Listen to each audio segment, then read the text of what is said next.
మరోవైపు చూసుకుంటే జగన్‌దే జనరంజక పాలన 24, 25 సామాజిక ఆర్థిక సర్వే చెప్పిన సత్యం ఇదే అనేటువంటిది ఇంకోటి సోషల్ మీడియాలో రన్ అవుతుంది. అంటే సోషల్ ఎకనామిక్ సర్వేకి సంబంధించిన దాంట్లో చూశారు కదా, మరి జగన్మోహన్ రెడ్డి గారు అధికారంలో ఉన్నప్పుడు పేదరికం అనేది ఇక్కడ ఉండకూడదు అనేటటువంటి ఆలోచనతో పేదలని మధ్యతరగతి వాళ్ళ దాకన్నా తీసుకురావాలి, పేదవాడు తన కాళ్ళ మీద తాను నిలబడే విధంగా ఉండాలి అనేటటువంటి ఆలోచనతో పేదవాడికి డైరెక్ట్గా ఇంటింటికి సంక్షేమ పథకాలు బటన్ నొక్కితే వెళ్ళే విధంగా ₹1 అవినీతి లేకుండా చేసినటువంటి కార్యక్రమాలు, పేదల్లో ఉన్నటువంటి మహిళలు ఆర్థికంగా నిలదొక్కోవటానికి ఏదైతే చేయూత ఆసరా లాంటి పథకాలను జగన్మోహన్ రెడ్డి గారు తీసుకురావటం, అదేవిధంగా వాళ్ళకి పక్కా ఇల్లు ఉండాలనేటటువంటి ఉద్దేశంతో ఏదైతే ఇంటి స్థలం ఇచ్చి ఇల్లు కట్టించేటటువంటి కార్యక్రమానికి శ్రీకారం చుట్టం, 31 లక్షల మందికి దాదాపుగా ఇళ్ళ పట్టాలు.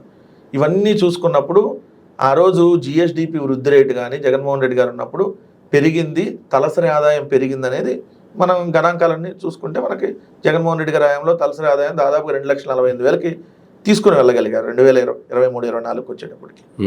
కానీ ఈ ఏడాది చూస్తే, అంటే చంద్రబాబు నాయుడు గారు వచ్చినటువంటి ఇప్పుడు ఈ ఏడాది చూస్తే గణనీయంగా జిఎస్టీ వసూళ్లు తగ్గినాయి, జిఎస్టీపీ వృద్ధి రేటు తగ్గిపోతూ ఉంది, పారిశ్రామిక వృద్ధి రేటు తగ్గిపోతూ ఉంది, పేదలకు ఒకటంటే ఒక సంక్షేమ పథకం అందినటువంటి దాఖలాలు లేవు. అప్పులు చూస్తేనేమో దాదాపుగా బడ్జెట్ లోపల బడ్జెట్ బయట అమరావతి అప్పులు అన్నీ కలిపితే ఇప్పటికే 1,36,000 కోట్ల రూపాయలు అప్పులు చేసినటువంటి పరిస్థితి. సో ఒక్కటి కూడా వీళ్ళ పేదవాడికి ఈరోజు పేదవాడు బాగుండాలనేటటువంటి ఆలోచన ఒక్కరోజు కూడా చేయకపోవటం, అంతకుముందు జగన్మోహన్ రెడ్డి గారు చేసిన దానికి మొత్తం ఇయర్ వైజ్ సోషల్ ఎకనామిక్ సర్వేలో చూస్తే జగన్మోహన్ రెడ్డి గారు ఉన్నప్పుడే పేదరికం తగ్గింది. పేదరికాన్ని ఇప్పుడు ఇంకా చంద్రబాబు నాయుడు వచ్చినాక తగ్గినటువంటి పేదరికాన్ని ఇంకా పేదరికాన్ని పెంచుతూ ఉన్నాడు. ఎందుకంటే వాళ్ళకేం అందట్లా, వాళ్ళకు ఉపాధి లేదు, సో ప్రభుత్వం తరపు నుంచి ఎటువంటి సాయం లేదు. ఎలా ఉంటుంది? సాయం లేనప్పుడు, లేదంటే వాళ్ళకి ఉపాధి లేనప్పుడు నిన్నగా పేదవాడు ఇంకా పేదరికంలోకి వెళ్ళిపోతాడు కదా. మధ్యతరగతి వాళ్ళు కూడా పేదలుగా వెళ్ళేటటువంటి స్థాయికి ఇప్పుడు చంద్రబాబు నాయుడు గారు తీసుకొచ్చారని సత్యం. ఎందుకంటే పంట పండించేటటువంటి రైతన్న గిట్టుబాటు ధర లేదు, రైతు పంట వేసి కొనుగోలు చేసేదాకా రైతుకి ఇబ్బందికర పరిస్థితులు ఇప్పుడు కూటమి ప్రభుత్వంలో ఉన్నాయి. సో మనం ఏదన్నా సరే ఉన్న డబ్బుల్ని జాగ్రత్తగా ఏదైనా చేసుకుందామంటే పన్నులు, ఇంట్లో ఉంటేనేమో కరెంటు బిల్లులు మోత, ఇంటి బయటకు వస్తే రోడ్డు ట్యాక్సులు, సో ఏదైనా కొనడానికి వెళ్తేనేమో కొనబోతే కొరివి, ఆ రేట్లు చూస్తే అట్లా ఉన్నాయి. సో రిజిస్ట్రేషన్ ఛార్జీలు విపరీతంగా బాధుడు, ఇసుక ఫ్రీ అన్నారు, ఏదైతే ఇసుక దోచుకునే కార్యక్రమం జరుగుతూ ఉంది. సో ఇక్కడ అన్ని రకాలుగా ఈరోజు పేదవాడిని ఇబ్బంది పెడుతూ ఉందని అన్ని కోణాలు ఈ ప్రభుత్వం.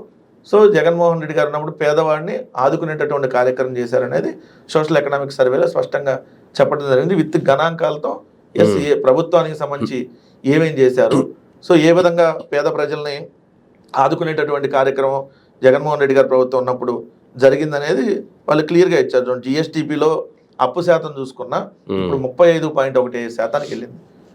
ఏది చంద్రబాబు నాయుడు గారు వచ్చారు 2024-25లో, జగన్మోహన్ రెడ్డి గారు ఉన్నప్పుడు అది 32.60, తర్వాత 34.58 ఒక సంవత్సరం ఉంది. అదే గ్రాంట్ ఇన్ ఎయిడ్ కింద మీరు చూసుకుంటే రాష్ట్రానికి కేంద్రం ఇచ్చినటువంటి grant in aid Jaganmohan Reddy గారు ఉన్నప్పుడు 2022-23లో 22,953 కోట్లు వచ్చింది, అంటే దాదాపు 23,000 కోట్లు. 23-24 సంవత్సరంలో 25,035 కోట్లు. కానీ ఇప్పుడు వాళ్ళు అధికారంలో ఉండి ఎన్డీఏలో ఉన్న కేవలం 17,036 కోట్లు మాత్రమే వచ్చినాయి. అట్లానే మీరు చూసుకుంటే కూటమి ప్రభుత్వంలో ఒక ఎండుమిర్చి మినహా మన ప్రతి నిత్యావసర వస్తువు ధరలు విపరీతంగా పెరిగినాయి. లైక్ బియ్యం కానీ, కందిపప్పు కానీ, పొద్దుతిరుగుడు నూనె కానీ, అంటే సన్ఫ్లవర్ ఆయిల్, ఉల్లిపాయలు, చింతపండు ధరలు విపరీతంగా పెరిగినాయి. దానికి ఇప్పుడు చూడండి, బియ్యానికి సంబంధించి చూసుకుంటా ఉంటే జగన్ గారు ఉన్నప్పుడు బియ్యానికి సంబంధించి ₹38.45 ఉంటే అది ₹42.79 అయింది, అంటే దాదాపుగా 11.27% వ్యత్యాసం కనపడతా ఉంది, 11%. సో కందిపప్పు చూసుకుంటే అంతకుముందు ₹143 ఉంటే జగన్మోహన్ రెడ్డి గారు ఉన్నప్పుడు అది ₹160 అయింది. సన్ఫ్లవర్ ఆయిల్ ₹118 జగన్మోహన్ రెడ్డి గారు ఉంటే అది ₹123 అయింది ఇప్పుడు. చింతపండు 123 నుంచి 127. ఎండుమిర్చి 258 నుంచి ఎండుమిర్చి సడన్గా తగ్గిపోయింది రేటు చూడండి, 199. ఒక ఎండుమిర్చి తగ్గిపోయింది, ఇక మిగిలిన డ్రాస్టిక్గా పెరిగినాయి. ఉల్లిపాయలు అయితే ₹28 నుంచి ₹40 అయినాయి. ఇట్లా నిత్యావసర వస్తువుల ధరలు కూడా ఆకాశాన్ని అంటిని అనేది వాస్తవం. కూటమి ప్రభుత్వంలో గనుల ఆదాయం కూడా భారీగా పడిపోయింది. ఒకటి వైఎస్ఆర్సీపీ ప్రభుత్వం 2023-24లో 3,425 కోట్లు రాబడి వస్తే ఇప్పుడు అది కేవలం 2,031 కోట్లు. అంటే వీళ్ళు దోచుకునే కార్యక్రమం చేస్తున్నారు తప్ప ఎక్కడ ప్రభుత్వానికి ఆదాయం వచ్చే విధంగా ఈ కూటమి ప్రభుత్వం చేయటం లేదనేది వాస్తవం. ఉమ్, సో పేదరికం 2015-16లో 0.053% స్కోర్ ఉంటే 2019-21 వచ్చేటప్పటికి 0.025 తగ్గింది. సో 2023-24 సుస్థిరాభివృద్ధి లక్ష్యాల నివేదిక ప్రకారం ఆంధ్రప్రదేశ్ సరసమైన స్వచ్ఛమైన ఇంధనం అందించడంలో ఫస్ట్ ప్లేస్లో ఉంది.